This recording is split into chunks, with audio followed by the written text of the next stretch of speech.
Capítulo 13. No Vale da Privação. Dissipado o nevoeiro, o sol apareceu, fazendo o caminho menos desagradável e menos difícil, o que não acontecia havia longo tempo. A trilha ainda continuava a guiá-las, mais pela encosta do que para cima. Certo dia, porém, após uma curva, foram surpreendidas por um vale profundo. Esse vale lembrava com exatidão o começo da jornada, quando Grande Medrosa fora guiada ao Egito. As três pararam e se entreolharam. Depois olharam para o vale e, além dele, onde a subida era mais íngreme que o desfiladeiro da injúria. Perceberam que tanto a descida como a ascensão após o vale necessitariam não só muito esforço e coragem, mas também longo tempo. Grande Medrosa ficou estática, percebendo que naquele momento experimentava o mais agudo e angustiante teste de toda a jornada. Teria de se afastar do caminho uma vez mais, e em circunstâncias nunca antes tão péssimas. Elas haviam atingido agora o ponto mais alto da jornada. Se o caminho no qual caminhavam apenas subisse, sem dúvida alcançaria logo os limites da neve e das proximidades dos lugares altos, onde seus inimigos não poderiam chegar e onde corriam fontes restauradoras. Em vez disso, o caminho diante delas descia na direção do vale mais profundo, que o próprio Vale da Humilhação. Toda a altura conquistada mediante longa e tumultuosa jornada estava agora perdida. Teriam de começar tudo de novo, como havia feito longo tempo atrás, em meio a grandes provas. Ao avaliar a profundidade do vale, o coração de Grande Medrosa quase parou. Pela primeira vez em toda a caminhada, o desânimo foi tão avassalador que ela quase chegou a dar razão aos parentes, segundo os quais não devia atender à voz do pastor. Como alguém pode seguir uma pessoa tão exigente, capaz de ordenar coisas impossíveis e, no final, anular tudo? Se tivesse de descer ao fundo do vale, tão distante dos lugares altos, ela perderia tudo, pois não estaria mais próximo do seu objetivo do que quando partira do Vale da Humilhação. Durante alguns negros momentos, Grande Medrosa realmente considerou a possibilidade de deixar o pastor e voltar. Ela não precisava continuar. Nada a obrigava, com suas guias, vinha seguindo esse estranho caminho, porque o pastor o havia escolhido. Não era esse, por certo, o caminho que ela escolheria. Agora, ela poderia fazer sua própria escolha. Suas tristezas e sofrimentos poderiam terminar aqui, e ela planejaria sua vida como lhe aprovesse, sem intervenção do pastor. Durante aqueles terríveis momentos, ela parecia contemplar um abismo de horror. Uma existência sem seguir o pastor, sem confiar nele, nem amá-lo. Nada a não ser a horrível pessoa dela própria. Era como se visse o inferno. Tornada de grande desespero, Grande Medrosa deixou escapar um grito angustiante. As palavras não exprimem o horror daquele momento. "Pastor!" gritou. "Pastor, pastor, ajude-me! Onde estás? Não me deixes!" No mesmo instante, viu-se junto dele, tremendo da cabeça aos pés e soluçando de aflição. "Tu podes fazer alguma coisa, pastor? Pede o que quiseres, mas não me permitas voltar atrás. Ó meu Senhor, não me permitas deixar-te. Não peças que eu te deixe, nem deixe de seguir-te. Então, enquanto continuava a implorar, disse entre soluços: Se quiseres decepcionar-me, meu senhor, quanto à promessa dos pés de corça, de novo, nome ou outra coisa qualquer, por certo podes fazê-lo. Somente não me permitas deixar-te. Não deixes que nada me faça voltar. Este caminho parecia tão errado que eu não podia acreditar que fosse o verdadeiro, e os soluços continuaram ainda mais amargos. Erguendo-a e amparando-a, ele mesmo enxugou as lágrimas que escorriam pelas faces dela. Depois disse com voz alegre e forte: Não há o que discutir quanto voltar atrás, grande medrosa. Ninguém, nem mesmo seu suplicante coração pode tirá-la de minhas mãos.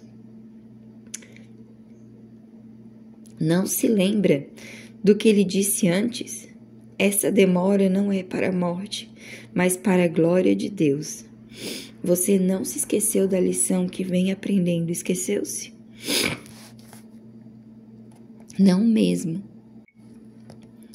Não é menos verdade também que o que faço não é conhecido agora, mas será depois. Prosseguiu. Minhas ovelhas ouvem a minha voz e me seguem. Este é o caminho certo que deve seguir, embora lhe pareça errado. E agora lhe dou outra promessa. Seus ouvidos ouvirão uma palavra, dizendo: Este é o caminho, ande por ele. Quer vir à direita, quer vir à esquerda. Ele fez uma pausa. Ela, sem falar, continuava apoiada nele, grata e aliviada. Ele continuou: Suportará também isso, grande medrosa? Sofrerá você mesma a perda ou privação?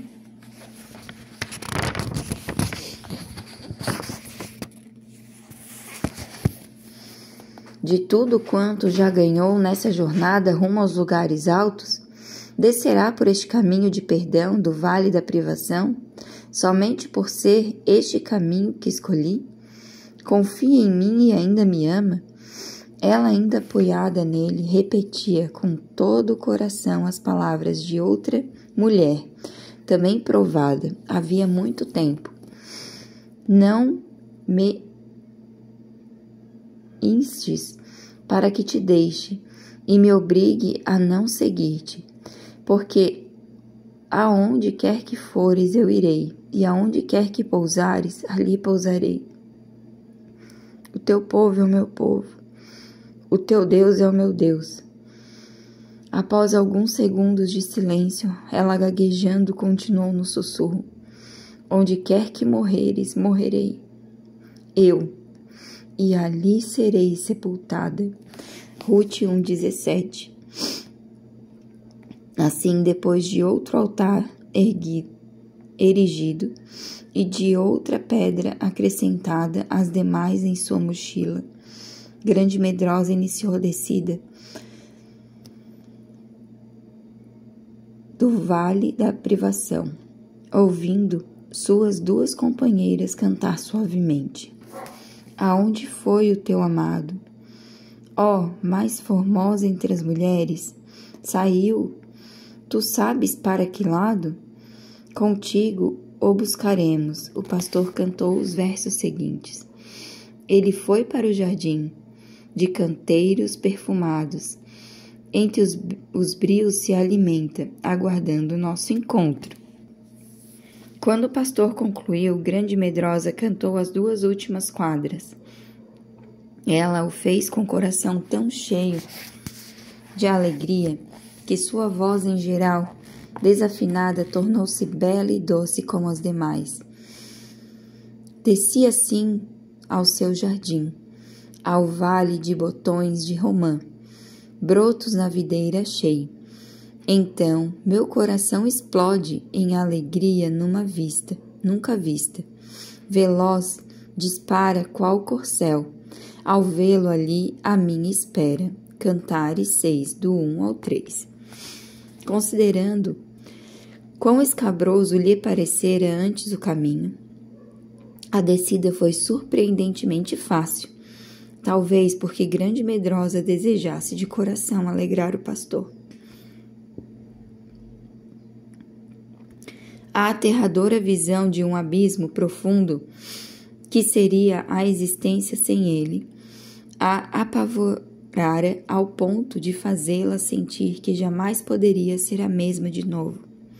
Tudo isso, entretanto, abriu-lhe os olhos ao fato de que havia nas profundezas da sua alma ardente interesse não apenas pela promessa do pastor, mas pela pessoa dele.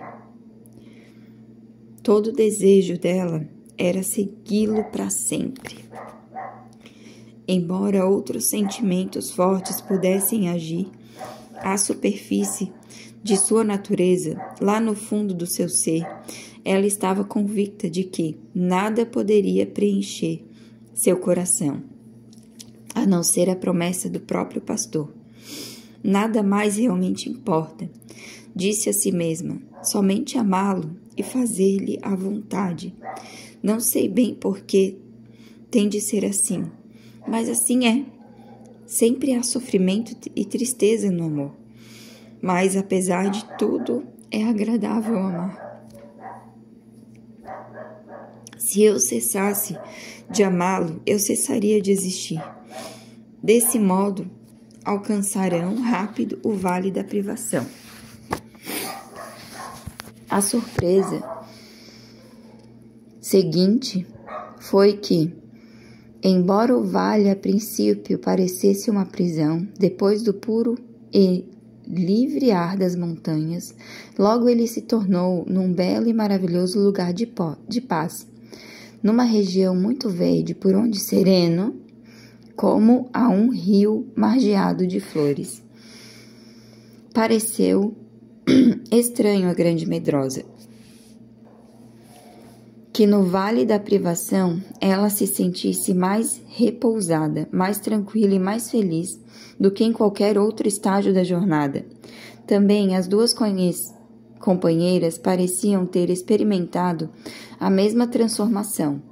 Elas ainda lhe seguravam as mãos, mas não havia nem sofrimento nem tristeza em seu toque. Era como se andassem de mãos dadas, simplesmente pelo prazer da amizade e pela alegria de estar juntas. Elas também estavam sempre cantando. Às vezes, numa linguagem diferente da que aprendera com elas, Grande Medrosa, mas quando esta lhes perguntava o significado, elas simplesmente sorriam e meneavam a cabeça. Aqui está uma das muitas canções cantadas pelas três ao descerem o vale da privação, um cântico do velho e tão querido Inário.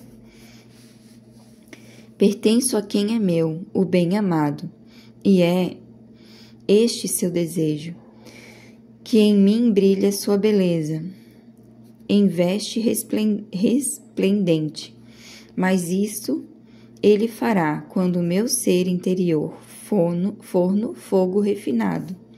Ó, vem-me, amado meu, vamos ao campo, o campo nos espera, as árvores de frutos prediletos por tuas hábeis mãos sendo podadas. Darão frutos mais ricos outro tanto, mandrágoras de ardor tão delicado, as vinhas já em flor, as árvores de cores se recobrem, os pés amargos doces botões dão ali o amor jamais irei negar. Meu fruto de prazer será dobrado. Cantares 7, 10, 13.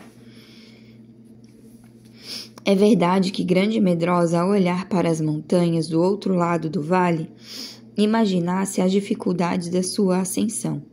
Contudo, sentia-se feliz por ter de esperar, tranquila, vagando pela planície, até o tempo em que o pastor determinasse. Uma coisa em particular a confortava. Depois dos obstáculos e escorregões do caminho das montanhas, onde tropeçava e cocheava dolorosamente, nessa região calma e verde, ela afinal podia andar sem tropeçar e sem sentir suas deficiências físicas. Tudo isso lhe parecia muito estranho, já que andava pelo Vale da Privação e que aparentemente estava mais distante dos lugares altos do que dos dias anteriores. Como o pastor frequentemente caminhava com elas, tornando mais alegre a jornada, ela lhe perguntou sobre o significado de tudo isso, e ele, com um belo sorriso, disse que aquele era um dos seus lugares favoritos de repouso, e continuou: estou contente por você estar aprendendo também a apreciar o vale, mas penso que isso se deve ao altar que erigiu no topo. Ele tornou tudo mais fácil para você. Admirada com essa observação, ela retorquiu: mas tenho notado que depois dos outros altares que mandaste erigir, o caminho se tornava mais difícil e mais cheio de provas que antes. De novo, ele sorriu, acentuando que a maior importância dos altares está em que criam possibilidades onde aparentemente só há impossibilidades, e que fora o bom que o último altar lhe tivesse trazido paz e não luta. Enquanto falava, o olhar dele era suave e ao mesmo tempo profundo e estranho. Era algo que ela já havia notado antes, mas que ainda não entende. Era como se nesse olhar houvesse um quê de piedade, mas piedade não é exatamente a palavra certa. Seria um olhar de maravilhosa compaixão, combinada com inflexível determinação. Quando ela abriu isso, pensou em algumas palavras proferidas por um dos servos do pastor lá no Vale da Humilhação, antes mesmo dela ter sido chamada para os lugares altos. Este servo havia dito: ó amor, o amor é belo, mas é também terrível, terrível na determinação de não aceitar imperfeições, ou a falta de valor na personalidade da pessoa amada. Quando ela se lembrou disso, pensou, com um pequeno tremor em seu coração: ele nunca ficará contente enquanto eu não me tornar aquilo que ele determinou que eu seja. E como ainda era grande e medrosa e não estava preparada para mudar o nome, ela acrescentou com uma ponta de medo: imagino o que planeja fazer em seguida. Se isso me machucar demais.